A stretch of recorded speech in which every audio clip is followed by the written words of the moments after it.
Alas Pilipinas na naisin ding mag back-to-back wins at hindi hayaang maputol ang kanilang momentum matapos manalo sa kanilang debut game kahit kakabuo lamang nila. Team India bibigyan ng magandang laban ng ating mga kababayan na mayroong home court advantage at hindi sila magpapaapekto sa libo-libong manonood ng mga Filipinos. What's good, volleyball fans? It's good to be back with you here on Powerhouse Volleyball PH. Kindly do subscribe to my channel to be notified whenever I post a new video. Para sa ating fourth and last game on a Friday quadruple header, Philippines and India will face each other.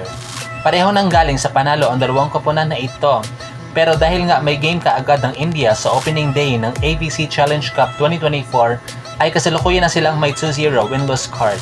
Sapagkat nang sumabak sila sa bakbakan sa ikalawang pagkakataon, pinatumba lamang nila ang mga bagets from Chinese Taipei in just straight sets, na hindi mo lang nagawang paabutin sa 20-point mark ang kanilang scores all throughout the game, 19-25, 13-25, and 16-25.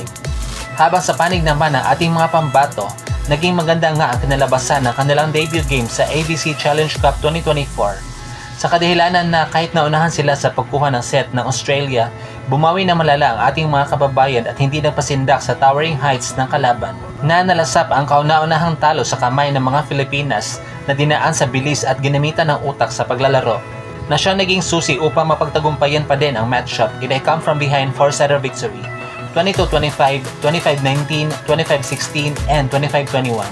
Tinanghal na player of the game ang very promising na talagang may bright future sa international leagues, none other than the new face of Philippine volleyball, Angel Canino, who garnered 17 points with 15 attacks, 1 block, and 1 ace. So aling koponan kaya ang mananatiling undefeated? Team Philippines na ba ang puputol sa winning streak ng mga Indians? Ang kailangan gawin ng mga kababayan natin sa laban na ito ay i-lessen talaga ang kanilang errors. Dapat mas damihan pa nila ang pag-execute ng mga combination plays upang hindi basa-basa mabasa kaagad ng kalaban.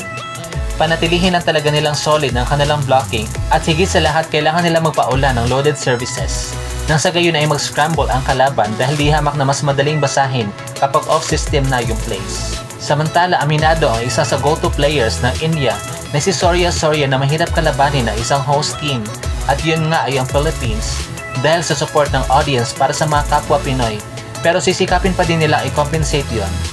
Kaya naman tutukan na lang natin ang kanilang showdown laban sa isa din sa alas na Pilipinas na si Ea Daslea Laure. Mamaya na po yan roughly around 7 PM, nagaganapin pa din sa Rizal Memorial Coliseum. At dito na nga po natatapos ang ating video. Thank you so much for watching. Huwag niyo po kalimutan mag-subscribe sa akin channel para ma-notify ka kapag may pinabago akong video.